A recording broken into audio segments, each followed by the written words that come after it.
الحمد لله ثم الصلاة والسلام على أشرف الأنبياء والمرسلين أفضل الصلوات الله وسلامه وبركاته عليه. أما بعد، السلام عليكم ورحمة الله وبركاته. Tuwebaza ekitiibwa Allah tabaraka wa taala akyatuwadde obuwangazi. Tuli mwezi gwa Rajab, mwezi mu myezi egy'emizizo mu ddiini yaffe ey'Obuisiraamu. Ennaku ebulanga 51 tugende mu mwezi ogwa Ramadan. Basinga kulanga za mipiira ezibulayo World Cup etandike. Naye okusinziira nga bwe tuyimiridde kati mu nnaku z'omwezi, ennaku nga 51 oba 5 ze zibulayo tutandika okusiba omwezi ogwa Ramadan al-Mubarak. Ekyo tukikugamba okimanye olime egamba nti Ramadan mbadde sitegedde nti esembedde, mbadde sitegedde nti etuuse, n'ebirala bye tutera okwogera. Okusinziira ku nsoma yaffe twaga nti leero tugenda kutandika al-walima. Mu Luganda bakiyita embaga. Tugenda kwogera ku al-walima fil ahkam ash-shar'iyya, omukolo gw'embaga mu mateeka aga sharia. Tojja kwewuunya nnyo nga twogedde ku mbaga gy'otamanyi gwe oba gy'otalabangako, kubanga tugenda gyogererako mu Islamic perspective, so si mu culture oba mu bamangereza betukopakoppa. Eyitibwa al-walima oba al-at'ima oba al-munasaba, akabaga eba ekijjulo oba omukolo. Al-at'ima ekijjulo, al-munasaba omukolo, al-walima embaga. Erimu kwaga amannya gonna osobola okuba nti ogayita omukolo gwabula fihi aqsam. Al-walima laha aqsam, erimu emiteeko.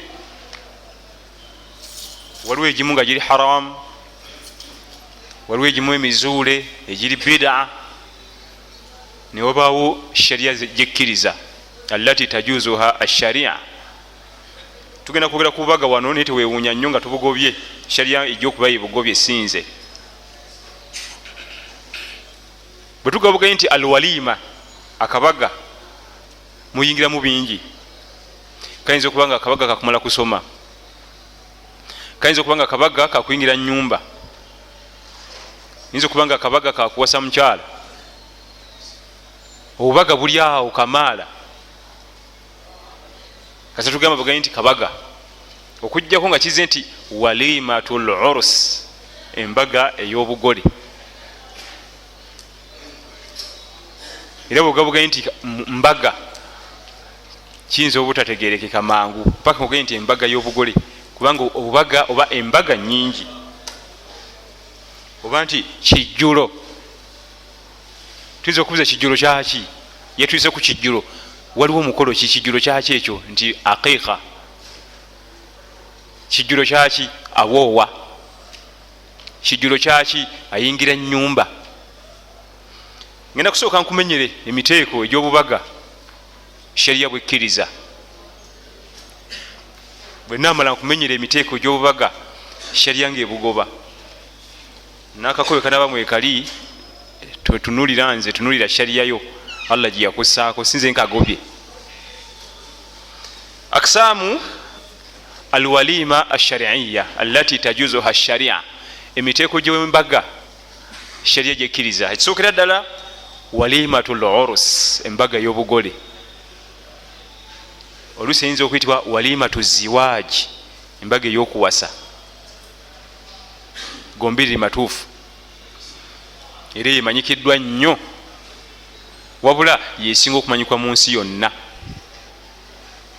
Era eno embaga yegenda okuba topiki yaffe. Buno obubaga obulala bwegenda okukoonako si topiki. ngenda bukoonako okulaga nti nabwe gyebuli, niye eno number 1 ye topiki yaffe. Ekyokubiri walimatul aqiqa, akabaga akakiika, omukolo gwe tukola netusala ekisolo nga twebaza Allah olutuwa ezzadde. Tetwagala nnyo okukozesa nti kwalula mwana, kubanga abawalimu abamu bakirabanga okwalula omwana, kubanga bw'otunira characters ze balina mu kwalula omwana ate ffe mu hakika size tulina, kubanga bw'otunira mu kwalula omwana bajjayo akalira bamujja ku kundi ne bakateeka mu kataasa mu mazzi, simanyi bwe kadda ku ngulu oba wansi, nga kiraga nti omwana siwa mu famire, n'emikolo emirala egya shiriki egiriwo mu kwalula abaana. Fe aqiqa, mukolo guyitibwa aqiqa, mu Luganda situnala kugumanya, naye mu bufunze gwe mukolo gwe tukola ne tusala ensolo nga twebaza Allah tuwa ezzadde, kubanga mu bimu ku birabo Allah byakuwa kwe kuwa omwana, nga yamukumye wootegeera nti si byakusaaga.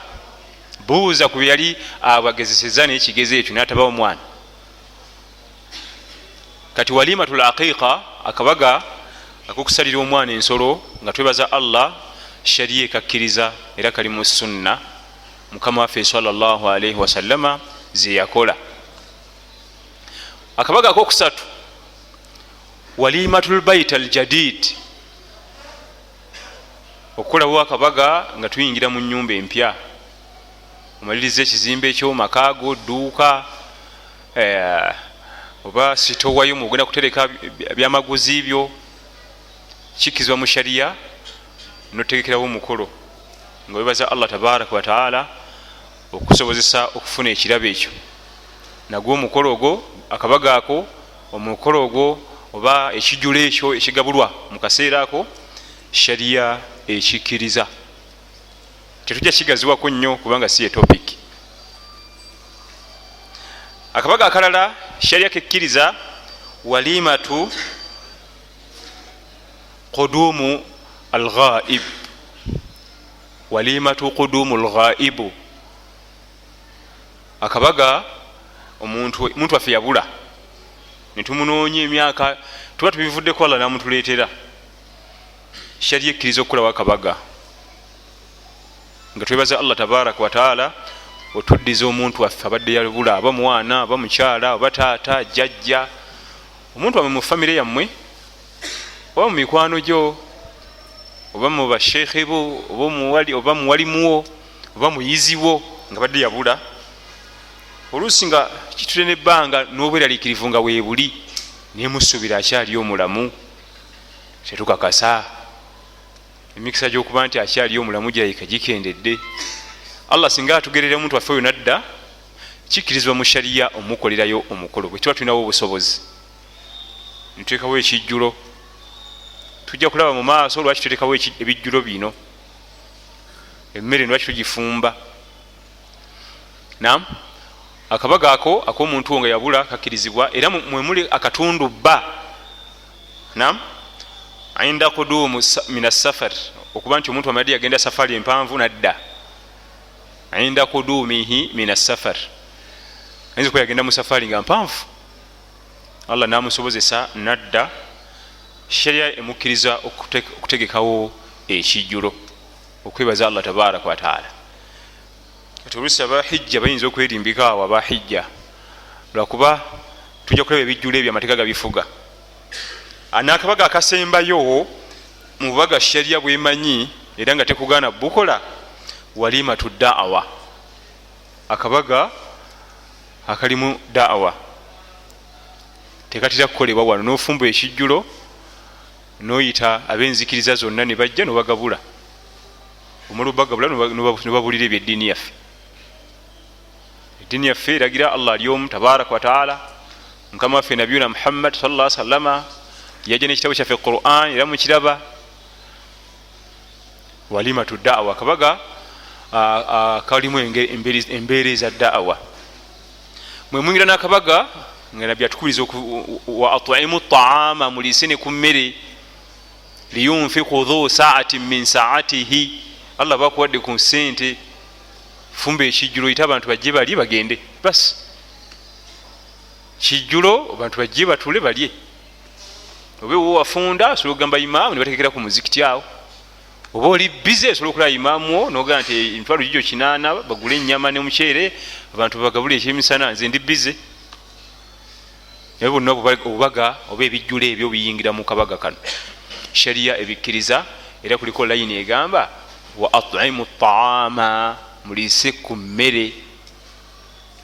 Allah babagaziriza ku nsawo tekigaana kutegekawo bubaga mikolo oba ebijjulo ebyekika ekyo.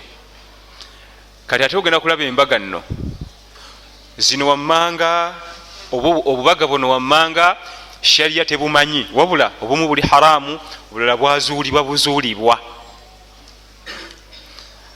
Nam alwalimatul muharrama wal mubtadi'a, obubaga obuli haramu n'obwazuulibwa. Number 1 walimatu khatimi kitabillahi ta'ala, akabaga akakolebwa nga waliwo amazeeko Qur'an. Akakabaga kazuule era sharia tekakkiriza. Emabegako emyaka gy'abatata baffe bwalinga bubaga bw'amaanyi nga bafumba Qur'an, obubaga obwo bwali bw'amaanyi. Qur'an tebagifumba, ate nno bo bafumbanga takutte, wabula kuyitamu buyisi bwati n'agiva ku Al-Fatiha mpaka ku Naasi. Kubanga guno omulembe gutwandibadde tufumba nnyingi kubanga balenzi bakutte baki banjiko, naye nedda. Esooka Allah bakusasire n'okukwata Qur'an, ebiba bikyabulayo ebyokukola bye bingi. Era mu bimu bye tukyetaaga kwe kumanya nti omulenzi namaze okukwata Qur'an kiki ekiddako. Abagagga mu abawalimu babakangakanga kati batwala abaana bakwata Qur'an, babasomera aya ezibakangakanga ne batya. Osanga omusajja haji mugagga alinayo bahafizi 2 3, ne waliwo ebikyabulawo. Bw'amala okukwata Qur'an ki ekiddako? Bw'ogenda mu nsi ezaakula bw'amala okukwata Qur'an nti nga bamutwala mu darul hadithi nga akwatayo emitwalo gya hadithi 2 tulifena, nga avayo ng'agenda akwata mu tunu za fiqhi, ng'agenda mu irimu ya fiqhi nga naye agikwata. Kati nga mu Qur'an mugazi, mu hadithi mugazi, mu fiqhi mugazi, mulikuga nti kakati baasi oyo hafidhu. Naye kati kyetukyamanyiwa ne waffe Uganda nakyo tukisanyukira, twebaza Allah kubanga okirwanako kituukako lubadde lutalo. Kati bwogenda mu masomero gakwasa Qur'an gajjudde, ne bwogulawo kati eriri awo bajja kukuleetera abaana. Songa emabega ani adda mu ebyo, mwana nga afe obunaku obwavu. Naye kati abantu bamaze okutegeera, tulindayo omu ku bagagga mummwe agenda otuzimbira darul hadithi, batekewo amateeka. Kakati kwata hadithi, omwana agenda kukwata hadithi bweziti, abakwate Bukhari akwate Muslimu, agenda okumala nankana emyaka gye 2 ng'alina emitwalo 2 egya hadithi ku mutwe. Ebyo mbwogenda mu nsi za Saudi Arabia babitandika dda bikadde, era bw'oba okyaddeko kizibu okugamba nti ono ye hafidh ono, wabula kugamba nti alina Qur'an, alina hadithi emitwalo bwegiti, alina mutunu za fiqhi biri okwo ku mutwe. Olwo wanayita emyaka tujja kuba n'abamanyi abazito,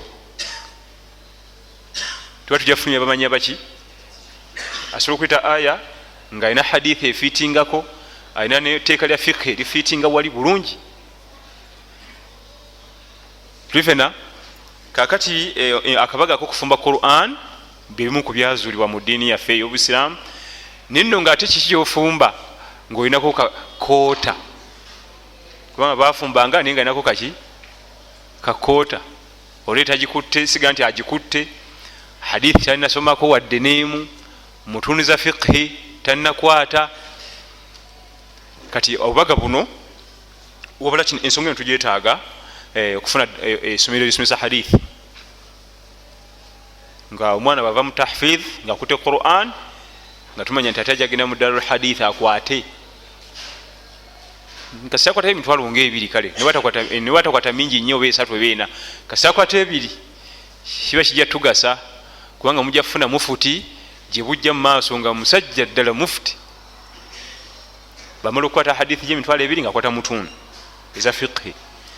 jukira irimu ya fiqhi yo teringa hadithi, teringa Qur'an na hadithi nti bakwata ngwate, kubanga fiqhi kitegeeza kutegeera.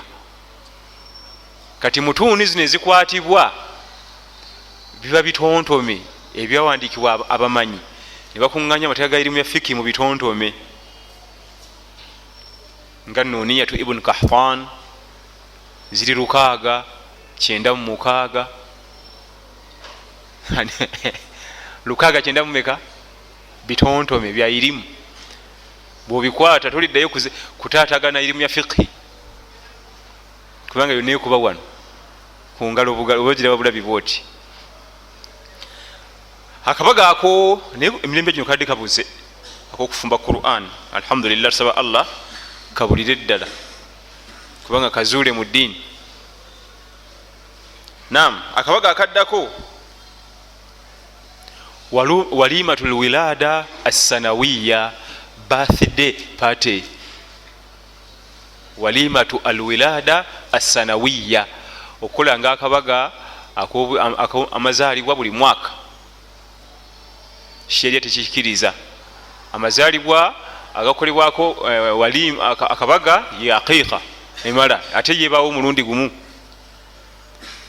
niye enkola y'ekiyudaaya gye twakoppa buli mwaka tukole birthday party, ne bakuma kando. bwaba alina emyaka 80 mubakuma kando 80, bwaba alina 81 kando 81, eminwe gye bakuma egya kando n'agifuwa n'agizikiza. balina akagambo ke bamugamba mu luzungu, may you live to blow more candles. olibalowooza nti bakoze ekya bbeeyi. akabaga ako kaliwe lwa busiraamu, kabayudaaya si kaffe. akabaga akamazaalibwa akamanyikiddwa kabaawo mulundi gumu. bw'oba oyagalanga okukoza amazaalibwa ago siiba ne mukama wo bwe yakolanga sallallahu alayhi wasallama. bwe ziba zikosiiwa enki essente, fumba ekijjulo oyita abasiraamu bali ojja kufuna empeera. bakubuuza ekyekitu akabaga kaki, mbadde mbagabula kijjulo so si nti nkoza maki mwazaalibwa gange. kubanga olwo bwe zisiiwa abo bwe bali nga zimutawanya, talina mirembe, talina wazissa. fumba emmere abantu bajje bali bagende khalas. naye akabaga ako ate muzimu ku nsobi zetukola bavubuka, ali mukolera mwana birthday party nita mukolera nga akiika. buli mwaka ne bakola birthday, buli mwaka ne bakola birthday, naye nga akiika tagikolanga. omwana alina emyaka 6 yakola birthday 6, akiika ye ebirawo mulundi ogwo, ate nga yo ya sente entonoko okusinga birthday party. akabaga ako kalibwe lwa busiraamu. akabaga ako kusatu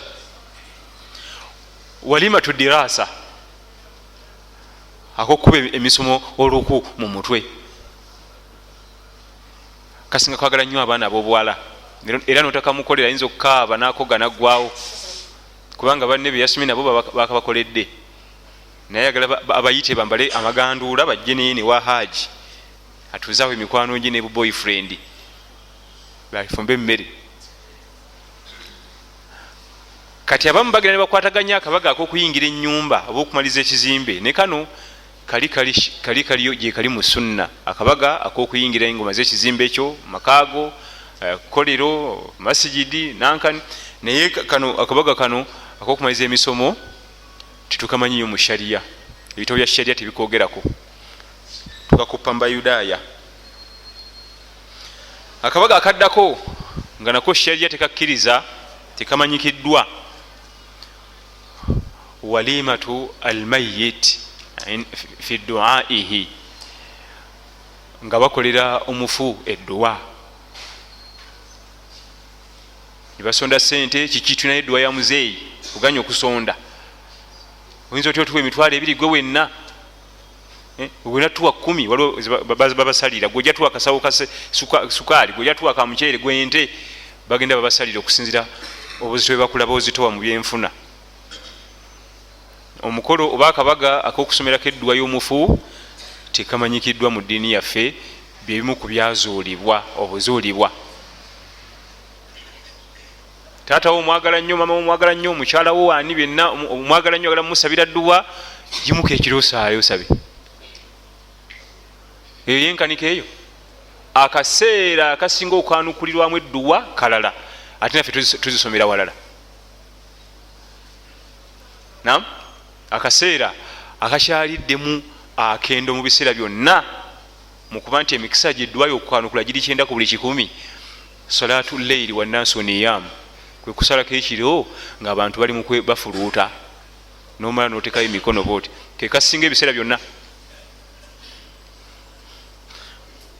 Waliwo ebifo sinayogerako ku Makka ne Madiina neŋŋamba mu biseera akaseera akasinga obuzito keeko, naye gwe atoyagala akaseera akataliko noyita abawalimu ne bajja ne basoma mu Quran ne bagirinnyamu ne bagikuba ebiraka ne bagyonoona. Kati bamaliza naga nti empeera zetusomye mu Quran tuziweereza abafu baffe, mubaweereza misango. Quran yonna gye musome bafunyisiza misango. Bwobanga oyagala okutegeera kyetugamba genda okukwata suratu Yasin ogiseeko nga Seeka Sudaisi asoma, oba omusomi ogwo gwowulira nti oyagala olikodingeko ne lumu ku mukolo gumu gwe basomako Yasin ogwe duwa, owulirizeemu byo owulire, ojja kutegeera kyenkugamba. Quran esomebwawo bafunyisa misango, kati bamale bagiweereza abafu bo nga baziyita kiki? Naam, omukolo ogwo tetugulina muzuule era guba kubaayo. Mukama waffe yandikusooseemu sallallahu alaihi wasallam, yafirwa abantu abebbeyi. Mukyala we Khadija radhiyallahu anha, General Hamza ibn Abdul Muttalib radhiyallahu anhu yamuluma nnyo, n'abalala tayinza kumenya kumalayo baamuluma. Tiyandigambye Abubakari radhiyallahu anhu nti muleete ennyama n'emmere nnyingi nkolere abantu bange bano edduwa, bandiganyi. Kati lwaki twefuula ennyo abaagala eddiini tutuuke n'okukola ebitali muyo? Bw'oba oyagala kugabula kijjulo empeera zigende eri omuntu eyafa, tekigaana mu shariya fumba emmere otuyite tulye, buteeka enniya nti empeera eziva muno Allah ziwe bafuba. Kimala okusinga okuddawo bakalakate Yaasiini nga nfu, baveeyo bagende mu Muruku, olite Rahmani Wakia, kuzanyira buzanyizi mu Qur'an. Olubeerera bwe tuba nga tuli bangi nga twagadde okusoma ku Qur'an, amateeka ga sharia gafuga Qur'an, oatusingako yasoma ffe nga tuwuliriza, si kwaya. Abagala ebya kwaya church gyeziri baaniriza kwaya. Era wano mu masjidi imaamu atusaaza omu yasoma, abasomi abalala babaawo abalungi, tulowooza nti babaawo abasomi mu masjidi babaawo abalala nga bagimanyi Qur'an, naye bonna tulyava mu kigambo. Bw'obanga oyagala okusoma Qur'an nga tukunganye tuli bangi, bwe tuba tutudde awo atusingamu yakola ki? Yasoma ffe nga tuwuliriza. Oba okutta sunna oba okutta ekituufu ekya sharia. Niba bafuna bavubukavubuka ne bakwasa Qur'an awo abamu tebagimanyi nagimanya, anyenya bunyenya mimwa nawuunira muli. Waliwo gwe nalaba nga mulaasi bamwise ku dduwa ya kitaawe, emigwa gyonna giyiike eno mbona yasoma Qur'an. Qur'an bannange eno naye erabye omulaasi ava eri mu njaga yajja asome Qur'an. Omu yasoma, si kirindi. We tuba tulina abasoma bawerako, ono bwamala katundayo n'omulala ng'asoma. Naye ebyo byokugamba mutuliwamu mu kirindi. Musoma Al-Fatiha nga temwogera, musirise. Bwe basoma Al-Fatiha mwine ositula amaloboozi. Ddi ani yakugamba? Akabaga ako ke kamu ku bubaga obukyafumbekedde ennyo mu ggwanga lyaffe erya Uganda. Bw'oba ojjukira ekigambo kye twayogera, naam,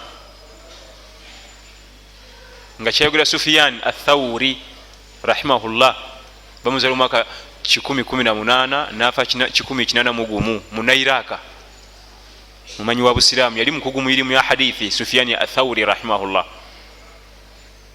yagamba nti albid'a ahabbun ila iblis min almaasiya, ebintu ebyokuzuula mu ddiini shaitaani ebyagala nnyo okusinga mazambi.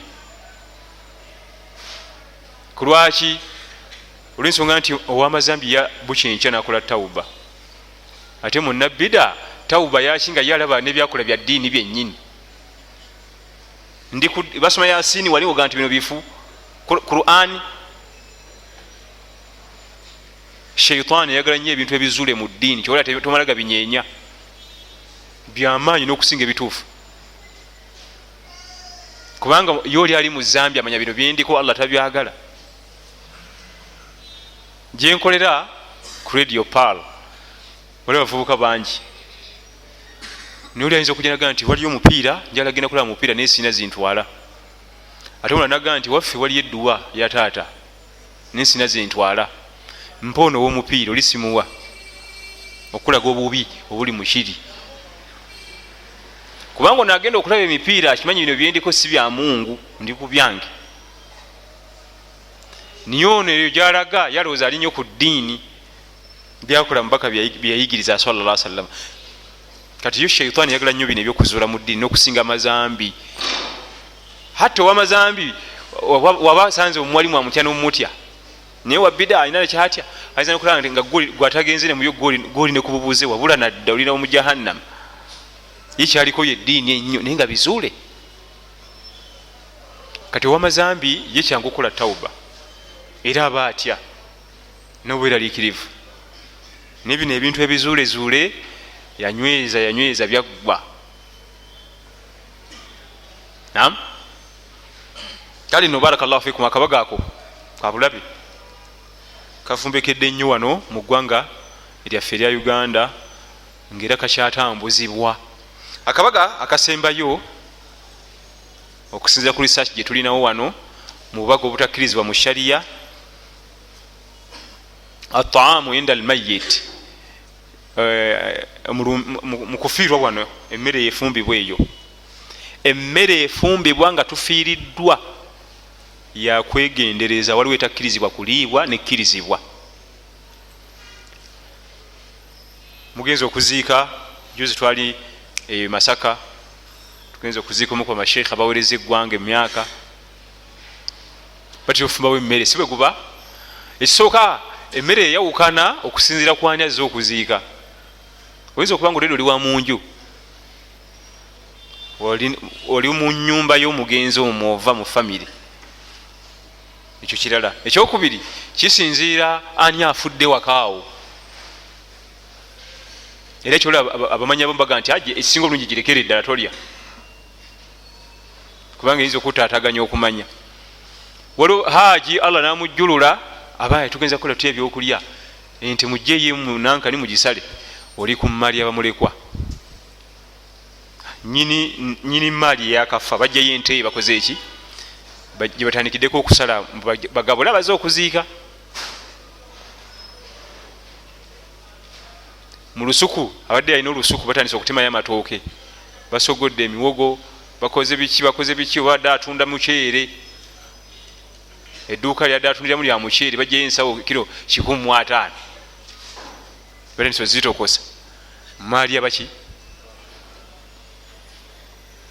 Bwobanga oli wa mu nnyumba gwerya ng'olina oluganda kubafiiriddwa, nam bwoba toli wa mu nnyumba ekisinga obulungi gireke fisi 2,000 ogende wali mu ttono ennyiro lya katogo emmere eyo.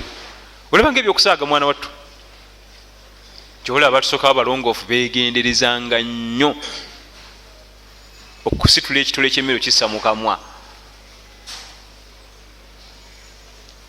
kubanga mu bimu ku bigaana edduwa zaffe okwanukulwa okulya haramu.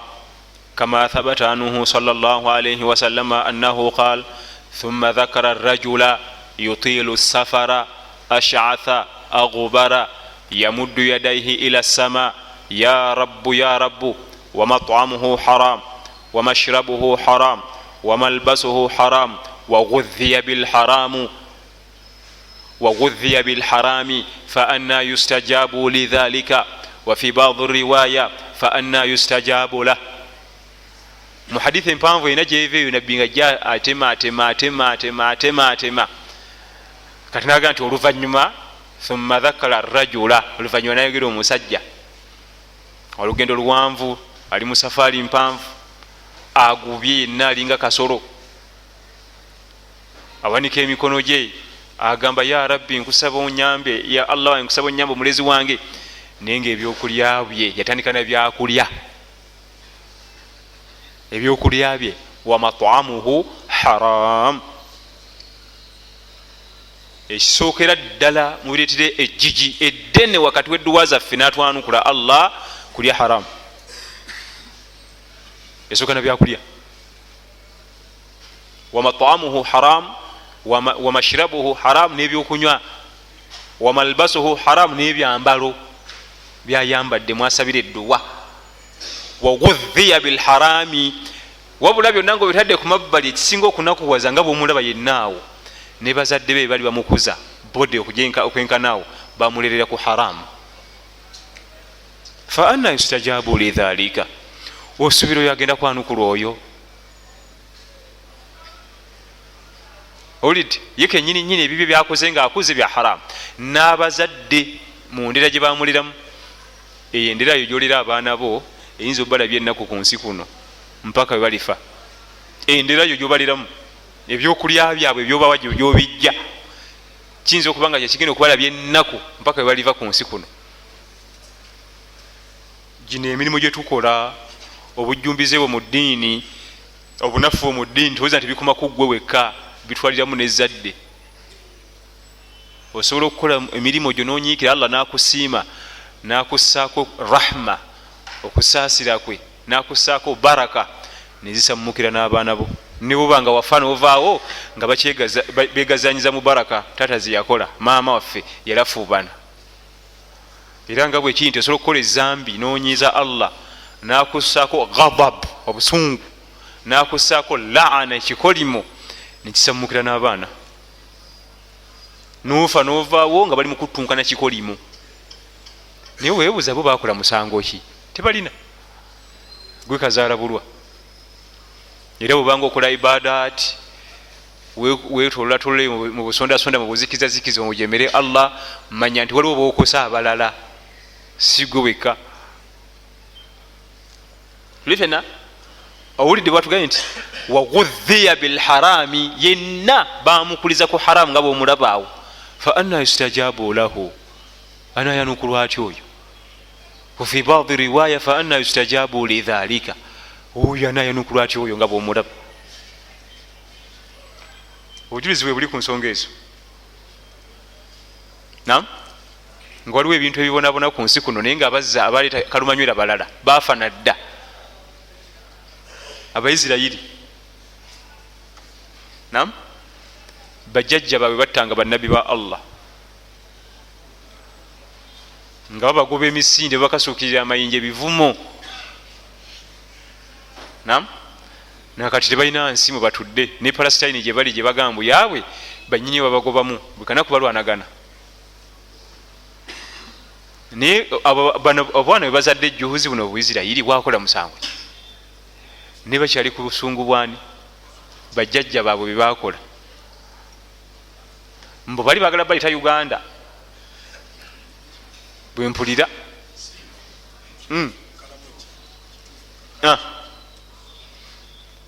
bajjajja baabwe bye baleeta kalumanywera baagaanira ddala okubaako message gye bakkiriza okuva mu ba ambiya, bannabi ba allah, kubatta, kubajja mu nsi zaabwe, baguba misinde, kubalemesa mirimu gyabwe gye allah yabatumye okukola.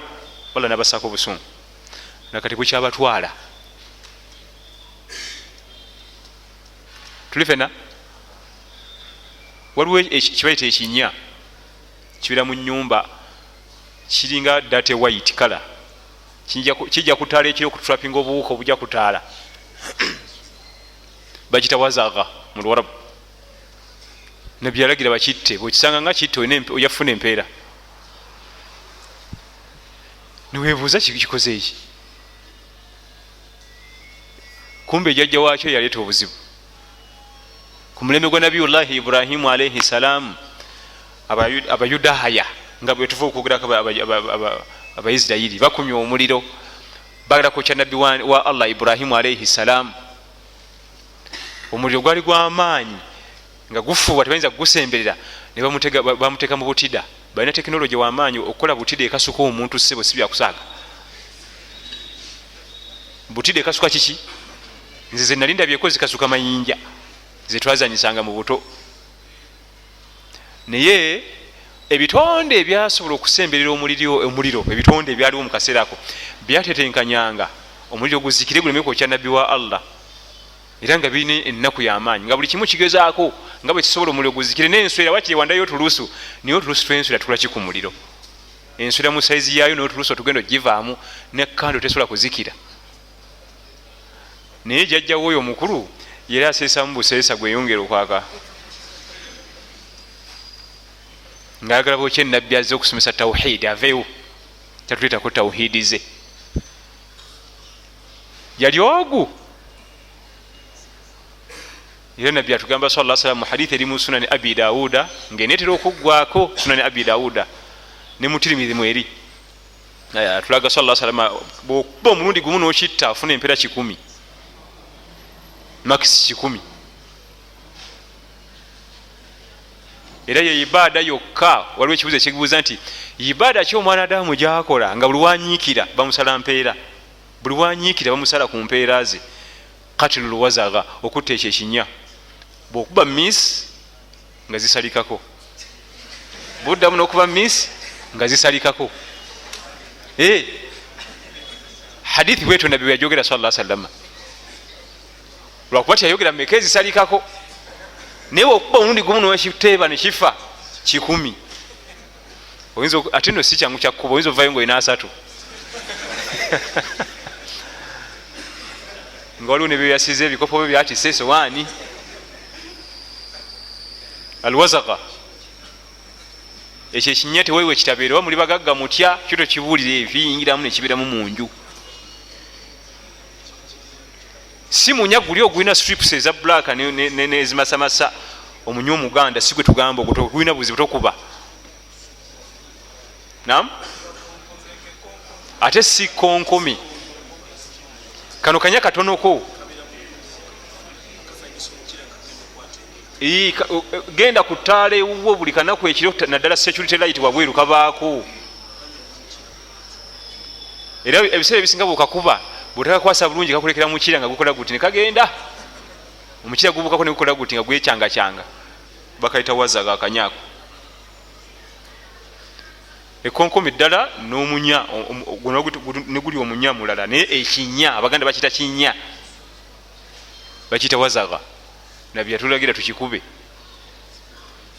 nam naye nga kalumanywera avawa bajjajja bebabizaala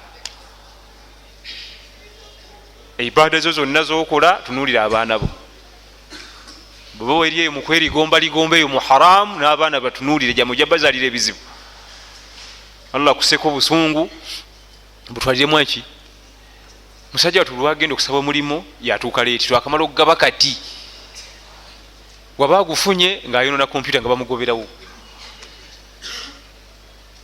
nebuuza nze nabaaki diguli nagisoma ne bannange bo bayiseemu bagenze muzeeyi yabyonoona muzeeyi yakola ki kale no barakallahu fikum wa ajazakumullah khair ekigambo ekiyitibwa alwalima obubaga tugezezaako bulaga sharia bweyisaawo bwekkiriza nga buli mashurua newabawo obulala obuli haram obwazuulibwa obuzuulibwa abanadamu alwalima walimatul urs katugenze ku topiki yaffe embaga ey'obugole erina obujulizi okuva ku mukama waffe nabiyuna muhammad sallallahu alaihi wasallam an abdurrahman bun auf radiyallahu anhu qal mu hadithi ya abdurrahman bun auf omu ku basenior officers aba eno 10 the first 10 abdurrahman bun auf mwali azalibwa makka yali muvubuka omunyirivu ebitagambika ajjudde obuwoowo omugagga omuzibu famire gyavamu ngagga abdurrahman bun auf yomu ku bantu 10 abasooka okwegatta ku mukama waffe nabiyuna muhammad sallallahu alaihi wasallama era yomu ku bantu 10 abasanyusibwa nejjana nga balamu era yomu ku bantu abasooka okusengukira ddala ne bava mu kibuga kyabwe e makka gye bazaalibwa ne bagenda ku mawanga mu nsi empya yali empya kubo kubanga abasinga tebatuukangayo wamaanyi nnyo mu umma muno olw'ensonga nti entalo zonna yazirimu nga tayinza butabaayo kubanga mukama we sallallahu alaihi wasallama yalingayo. entalo zonna nabbi ziyalimu Abdurrahman ibn Auf yalimu. alina ebitendo bisatu ebitamala gafunwa. ekisooka min al awwalina as-sabiqina fi al-islam, yomu kubasookera ddala okusiramuka. ekyo ekitendo kiri abantu abali mu kategori eyo bali wala nnyo nnyo, kirasi yaabwe endala, abasookera ddala okwegatta ku nabi Muhammad Abdurrahman ibn Auf mwali. ekyokubiri min almuhajirin alladhina hajaru min Makka ila almadina, ate ali mubasenguka. ekyo nakyo kitendo abakirina balina class za waggulu, rank za waggulu. ekyokusatu min albadiriyin, olutalo lw'ebadiri yalulimu. ebyo ebitendo ebisatu bonna babirina bamujjana butereevu. ate ejjana yaabwe bano bagenda okusooka okukolebwako nga tebalinakola ku muntu omulala yenna bukyanse baawo. abalina ebitendo ebyo ebisatu abasooka okwegatta ku nabbi Muhammad sallallahu alaihi wasallam tebyali byangu nga nigwogamba otodde shahada. tebakutemako omuntu abasajja bakuraishi bo mu Makka, tebyali byangu. fe tusanze eddiini eno yawola, abajegattako ngaeyo kyebaali basajja nnyo. era twebaze Allah tuba kubandooza nga twaliwawo ngaeyo tuyinza okuba twandiyitiddwe gyegattako. Makka waali wazibu nnyo kwatula nti nze nsiramuse, ng'ogyeko abasajja nga bahamuza bagenero yayatula n'ensi yonna ewulira. oba owulira nti ozitowa nnyo mweŋŋange. abalala bangi baali basiramuka naye nga babikweka, tajja kusobola kutunkana gasajja. muteeko gwokubiri abasenguka. omuntu omukulu, ebintu by'okusenguka ku muntu omukulu bikaluba nnyo. kati bwokuba tuna omulenzi gy'omugje wano omutwala e Dubai ne bwaga nti kataddaka biba biwedde, talina buzibu. naye omusajja omukulu bizinesi ze zitambula, tolaba ku TV nga bakayanira ettaka, naye ngaakayana olaba buza ennaku nga bbiri afe. naye akayana nsiva kwano tuli fenna. omuntu omukulu tamala gasenguka. naye abasajja bano ridwanullahi ajmain baba bakkiriza olekewo edduuka lye litunda tails, amakaago ge wazimba ekisaasa ag'ebbeeyi, ogende ku nsi ku mawanga, tolinayo mwannyoko, tolinayo brother, tolinayo bizinensi, bino birese wano. ekyakusaaga ekyo omulenzi omuntu oyo mwangu, kubanga waba ayimiridde awo n'essaati ze yenna aba ali awo. niye omuntu omukulu kisira. naye bano abasajja basenguka, ebyobugagga nabirekawo n'agenda. alina edduuka kubamu ekifaananyi litunda tails awo, lirimu obukadde 50 n'okusoba. nti kati byonna biveeko tugenda Malawi. tugenda wa? tugenda kudda ddi? nti ate tudda ngenda kukolayo mulimu ki? Allah tabaraka wataala gyali, tugende. ekyokusatu badiriyin, abantu abali badiri, babadiriyun, olutalo lw'ebadiri abalulwana. naye bwogenda okwetegereza bonna balina ranka 3. buli yasooka okusiramuka ate yasenguka ate badiri yakola ki? yaliyo. bonna baba era zezimu. batono nnyo bajja okusanga alinako 2 oba 1, nti nali ebadiri nga sali mubasooka, sali muki. abasinga bonna ranka meka 3. min al awwalina as-sabiqina fi al-islam, basooka okusiramuka ne basenguka ne bagenda ebadiri. ebadiri eno ekifulayo kuba nti wazitowa nnyo. mukama waffe yalina abalwanyi batono, ng'agenda kweŋŋanga omulabe alina ennamba ennene. ekyokubiri nga tebalwanangako nga bali mu gurupu efaanagana bwetyo. bali balwanyeeko edda nga balwanira mu bya kabira. kabira zirwanagana ebyo bali babirwanyeeko emabega, naye nga tebalwanira la ilaha illallah nga tekibangawo. kati nga beebuuza olutalo lugenda kuba lutya luno. biri ebya kabira manya babanga ne kifu waffe akulira tribe yaffe agenda kukulembera, tulina abalwanyi bwe bati ab'amaanyi. naye no mawanga magatte, bano bakuraishi, bano banankani, bano ba ausi, bano ba khaziraji, mawanga maki. kibula owekitiibwa Allah tabaraka wataala bonna bali ebadiri nabasonyiwa amazambi gabe gebanakola gyebujja mu maaso yagabasonyiwa mu advance. Amazambi gogenda ogwamu tugakusonyiye niye wadde yagabasonyiwa ate tebagagwamu kubanga kati guno omulembe guno sahaba ne balaba kimugamba wano wetuli ti amazambi bagakusonyiye agajja mu maaso awo ayinza okwegazanya yegazanya omusanga mu birabo bya mwenge ayinza okutaddeyo kukwata ku swala. Kale Abdurrahman ibn Auf bwetwogera nti Abdurrahman ibn Auf radiyallahu anhu arda manya yomu kubena ranka ezaki ezawaggulu mu umma muno atagambika. Yatugamba hadithi eno eraga obujuzi bw'okuwasa. Nvuko no yawasa yali tagambye nabbi sallallahu alaihi wasallama ate n'atakula mukolo. Nabbi namugamba nti barakallahu laka awlimu walau bishatin. Yamusanga ku makya mu salati subuhi ng'alina ebinzaali basiganga abagole ebiseera ebyo nga bimwetimbye mu kyenyi.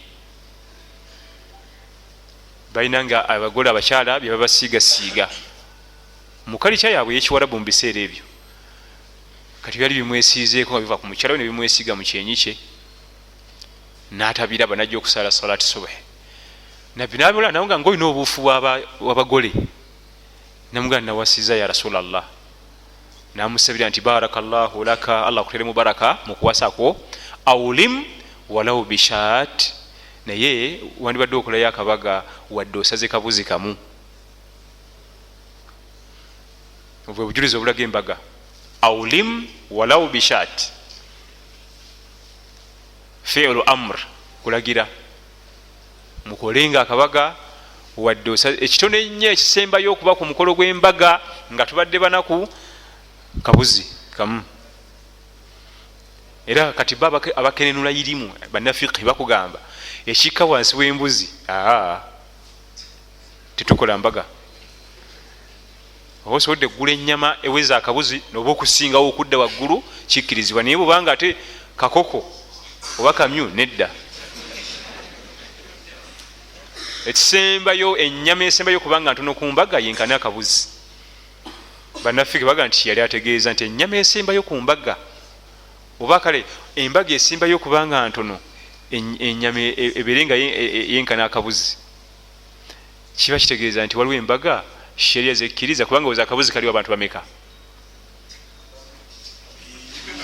Asigamba bana ab'empaka kubanga bweziba mpaka n'omu akalya naye ŋŋamba abantu ababuvunanyizibwa nga si fujjo si 5-6 5-6 awulimu walau bishat. Bannafiki ne bakugamba ekitono ekigere ekisimbayo kubanga kitono nnyo mu mbaga kabeere kaki akabuzi kamu tukasale naye nga tukozewo akabaga. Ekikka wansi waakyo bannafiki ne bakigaana. Ate mulimu obujulizi mu hadithi nti ebulaga nti ennyama eyandibadde esinga okuba ennungi ku mbaga yo ebeere ya mbuzi.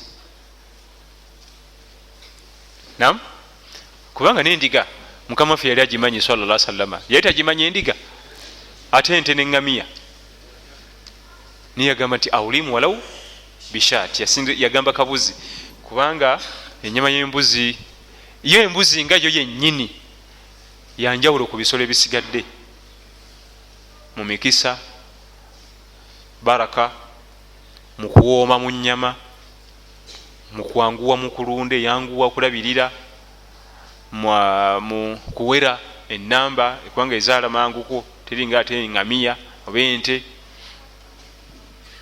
lwakuba talinamu obuzibu eri stabon. Embuzi kyola ne ku aqiqa bwe tuba tusala aqiqa omwana wo bw'oba omusalira aqiqa osalanga mbuzi yeriko layini okuva wa Mukama waffe sallallahu alaihi wasallama. Ate nga aqiqa embuzi eyo okuba nti omwana waffe tumwagaliza mikisa mu bisolo biteri kuba nnyo emikisa y'embuzi ne baraka. Embuzi eyo gyolaba negaba mata ebisolo byonna birina amata naye amata g'embuzi era ate go gatera okuleka mu kuwooma amalala ag'ebisolo ebirala n'ennyama yennyini era ey'embuzi etera okuyitawo ku nnyama endala ey'ebisolo ebirala. Ne okuba nti ewera mangu ate omwana waffe tumwagaliza mikisa osala mbuzi nebanga gyetujja okusala. Kati hadithi egenda nti awulimu walau bishat, abamanyi bakenenulamu etteeka eriraga nti ennyama y'embuzi yesingako kubanga ennungi ku mbagayo, naye nga n'endala ekkirizibwa. Siga nti ateeka kati bagambye embuzi nanka n'endala ekola ki ekkirizibwa, naye nga ekyandisinzeko ku byonna obuzito akabuzi ako. Obujuzi obulala, lam yatrukuha rasulullahi sallallahu alaihi wasallama, nebitiyaleka ku mbaga. Tewali mukyala gwe yawasa n'omu nga tamukoledde mbaga wadde olusi kaba nga katonotono. Naam, okufumbawo ku kamere akatono abantu 3 5 6 ne bajja ne bakalya. Bwetwogera embaga wano waffe Uganda abantu waliwo obwongo we bulaga, kyokka ate obwongo we bulaga ate eyo tekkirizibwa. Bwogera ku mbaga yizizalaba ku TV zabaliramu, abayimbi babaleese bakuta emizindalo, obwana obuwala buzze butandise okukola ebyobuwemu mu maaso g'abantu. Naam, waliwo gye bakazaako baada al-asr. Naam,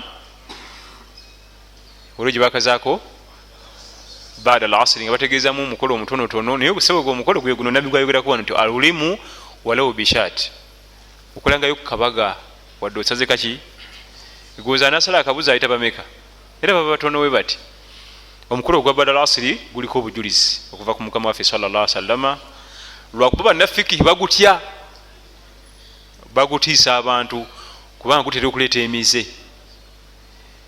Kati akabuzi kagula sente meka? Oyinza okwenda okwetegereza nga omukolo gwonna gukumazeeko emitwalo 3. Kati omukyalo ono buli wakuyuyayuya n'owulira nga ate ne sente si nnyingi, nga osobola okugamba sahaba n'akuwa emitwalo 3 n'ofuna omulala ng'ogoba.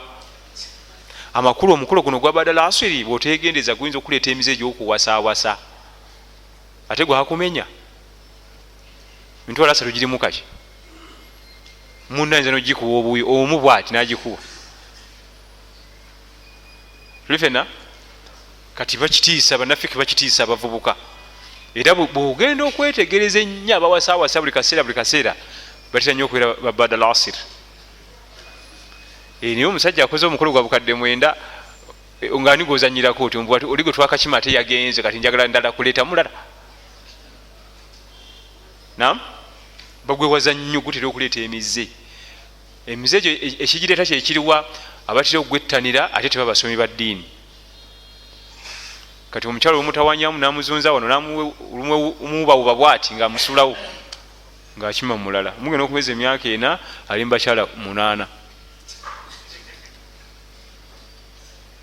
Tulifena naye nga hadithi eno eraga nti embaga esobola okuba entono ddala, esookerwako wansi asir akabuzi, naye nga esobola okulinnya nevaawo neyambukira ddala negenda mu maaso mpaka gye tujja okulaba. Wabula tujja kulaba ate eri haramu, erimu israfu, okudiibuuda. Lam yatrukuha ashabu rasulillahi sallallahu alaihi wasallama, basahaba ba nabi Muhammad sallallahu alaihi wasallam nabe embaga tebazireka, bazikolanga. Wahakadha salaf as-salihin, abasalafu abatusooka abalongoofu bonna, tabi'in wal ulama'ul ajilla, abamanyi abakuukutivu mu ddiini yaffe, nabo embaga bazikolanga. N'obujulizi obulala bungi obulaga nti embaga zisaanidde okuba nga zikolebwa. Katugendeko mu bibuuzo bino bitonotono okusinziira nga ebyo ebizze wano. Tujja kutandikirawo ku mbaga yaffe insha allahu taala. Tufunye entandikwa introduction ey'embaga, wiiki ejja tujja genda tusoggola ate embaga yennyini ey'obugole. Ebyo nebibuuzo biri n'ebifaanagana. Omuntu akola atya okwejjako obusungu bwa Allah nga bazadde be baleeta obuzibu? Kubanga nange saaliyo jama, saamanya na biki byebamunyiiza. Era nono okusinziira ku ddalasa eno ey'olwaleero abantu bangi banoonya emirimu, aba yakagufuna ne gufa, n'afuna n'abutaabutana. Oluusi obusungu buva ku bakadde. Batuwa magezi ki? Gwe kennyini sooka weetereze ebibyo, kubanga tojja kuddayo tereza bya mukadde. Ayinza okuba yafa, waba gyali oyinza okusubira nti ayinza okukola tawuba, nayinza okuba yafa, naye gwe sooka otuleze ebibyo. Ono kalumanywera we yajjira akugambye akyasose okugaa nti ye kennyini ebyokulya byeyefunira byaki gweoyimiridde otya oyaba kujjeko ebyomukadde nga nagwe kennyini toyimiridde bulungi ate ono gwage nti wamat'amuhu haramu ebyokulya bye byaki wamashrabuhu haramu ebyokunywa byaki wamalbasuhu haramu ebyambadde bya haramu kati nalyoka akuzza ku bakadde kati bino ebisatu abitereeze bino alekeyo kino ekimu ekyaki naye kennyini abakadde bayimiridde bubi naye kennyini ate mubi muzibu kati anayana okulwatya edduwa kati okwetereza mu nsonga eno gwe weetereeze okukamala weerongoose tusaba allah tabaraka wataala fenna atuwa okwerongoosa naye ebbanga lyonomala nga tulina kwerongoosa mbw ate osaba dduwa bakuggyeko ebyabakadde nga nawe oyimiridde bubi ogatta bugasi kubiri ate oyongera buzito ku buzito ebyokulya ebyokunywa ebyambalo musalire eswala musabire edduwa nam olaba abasajja abayudaaya abakuraishi b'omu makka bali bazimba kaaba nga nabbi sallallahu alaihi wasallam tannatumwa basalawo balete sente bakunganye sente ezinazimba kaaba naye waliwo amanya ge bamenya nti gundi ne gundi tebayita ku sente zaabwe tetuzaagala nkyafu nnyo batemu bazibba bubbi tetutegereka ebintu byabwe basalawo bafune sente nga ntukuvu waliwo bagambirawo nti gundi tatuwa ne gundi tatuwa naffe abasazewo nti tugenda kuleeta fuba okulaba nti sente zogenda okuleeta ezimba ennyumba ya katonda eno ennyumba ya allah ziva mu halal naye nga nenabbi tannatumwa sina basiraamu bazinza namasanamu bibumbe bakatonda baabwe ne bakimanya nti ennyumba eno gyetwagala okuzimba nyumba ya allah tabaraka wataala terina kulabikako bintu byaki era kyova olaba kaaba eyo bwogenda ogitunuulira erinayo kasemisaako be kati kalinga mimbali eno kamihirab tekazimbwa kali wansi anti esente zebafuna zaggwawo nga bakomyawo eno basitula eno bokisi kali tebasobola nga bazirina naye nga tebazagala za haramu eza halali zikomyawo ne bakomyawo akokulaba akawait kakoma wansi bwe kati oba oyimire kakomanga mu kibegabega muno nakatuukako mirundi sigimanyi tebanyumiza kanyumize nkamanyi naye oba oyimiridde bwoti nze kankoma wano mu kibegabega bakakomyawo nga sente ziweddewo zibakakasa okuba nti zentukuvu bino byonna bino abazadde bakulira ku haramu emmere gye bayitanga ya haramu gwesooka otereze enyingizayo ebyo byokulya byo tulina ebibuuzo ebyafika al usbu al maadi wiiki ewedde nga byali tebiddiddwamu twandyagadde okuba nga tubiddamu nga umaru basika bwasimbira wano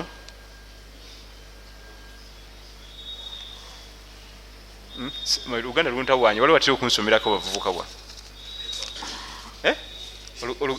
gumanyi oluganda gwe osuubire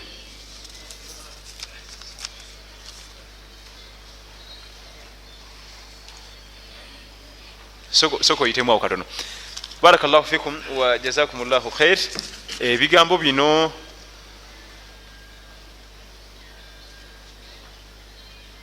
mukyala kojja nga baawukanye nzikirizibwa ku muwasa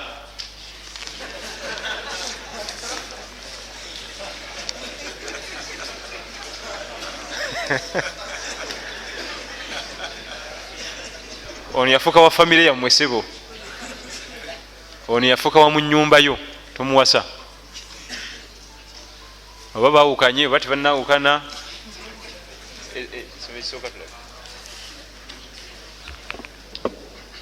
Assalamu alaikum warahmatullah. Onabuuza nti singa mbeera nga mukumpoowa abajulizi tebawera oba okuwoowa kuddibwamu oba obufumbo obuba bwa haramu. abajulizi nga tebawera mu kaseera k'okuwoowebwa obufumbo obuba bwa halaali niyo okuwoowa kuba kuliko question mark tukuddamu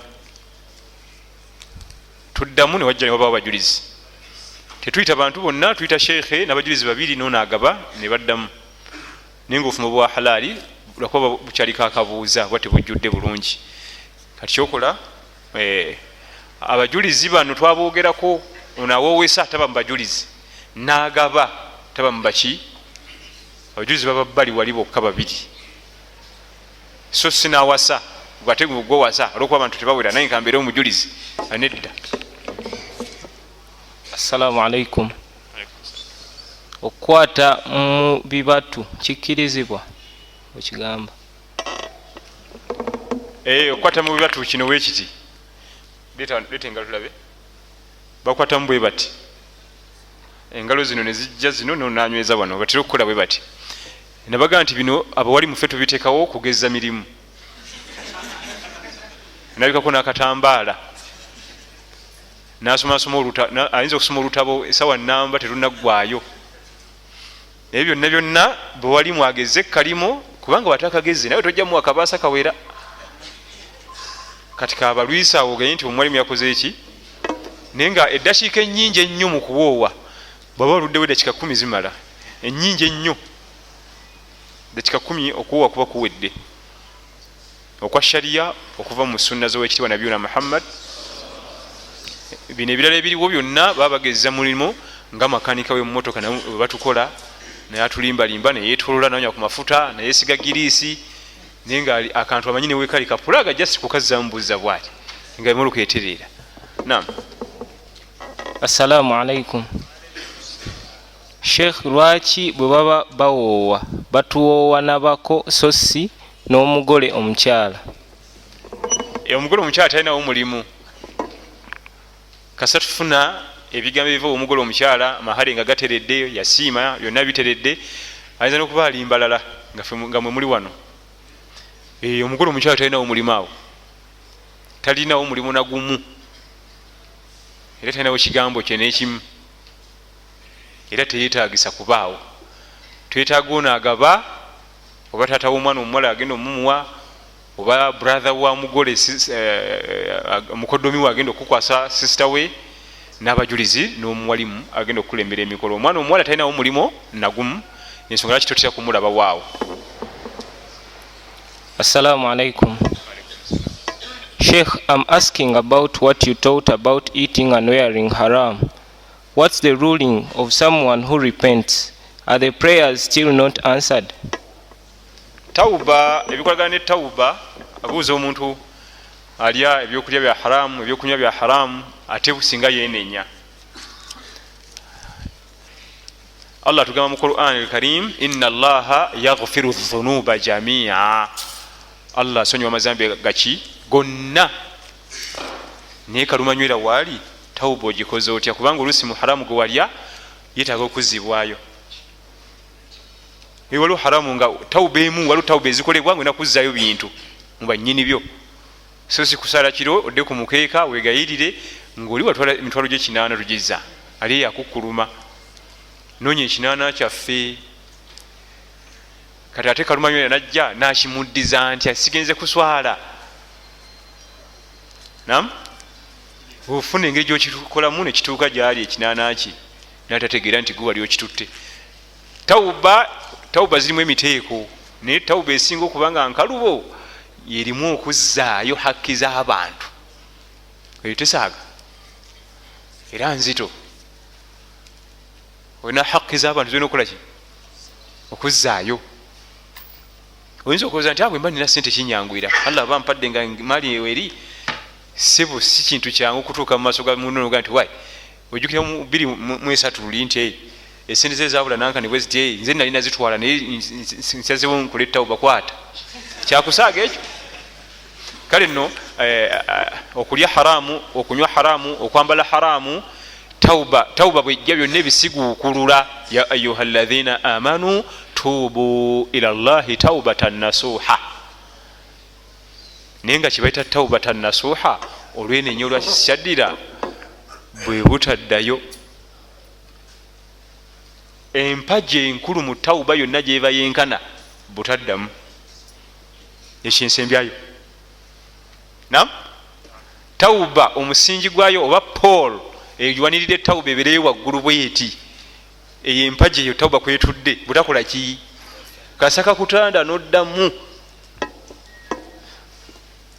kubanga kibaita taubatan nasuha webutakola ki gwesooka okkiriza nti sigenda kukiddamu oteme empenda zonna ezikola nti sijja kusobola kufuna maanyi gadda mu zambya eryo awo ojja kuba okoze taubata nasuha hatta neoba tokoze tauba nosalawo nti sigenda kuddayo nze kivuddemu nonyikira mu ibadaati ndala kubanga lumanywera waali kwekola tauba leero nkya noddayo newaita wiiki noddayo newaita omwezi noddayo awo wali kalumanywera era ebintu byaffe byonna byononekera gweteberezaamu omwana owuwa ayasize esowaani ogenda omumukuba ensonyiwa nosonyiwa newaita ennaku bbiri nayasa endala nojayo kibooko nosonyiwa nosonyiwa newaita bbiri nayasa endala ogenda mugamba otya oyala kumumalira sowaani mukabada togenda kukuba. Assalamu alaikum.